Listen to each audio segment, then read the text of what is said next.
একদিন পর বিশ্বকাপ বাছাই পর্বে ম্যাচ খেলতে পেরুর বিপক্ষে মাঠে নামবে আলবিস সেলেস্তে বাহিনী।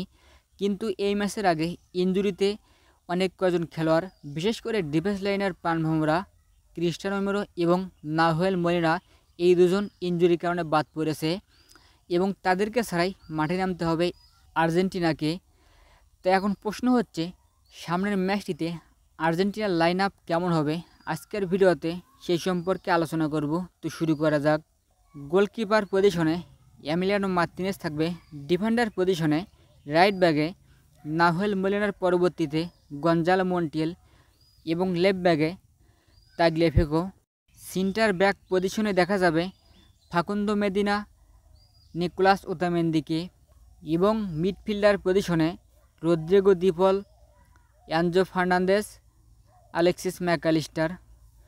ফরওয়ার্ড লাইনে Lionel Messi, Lautaro Martinez, Alejandro Garnacho. এই একাদশ নিয়ে একদিন পরে মাঠে নামবে আর্জেন্টিনা।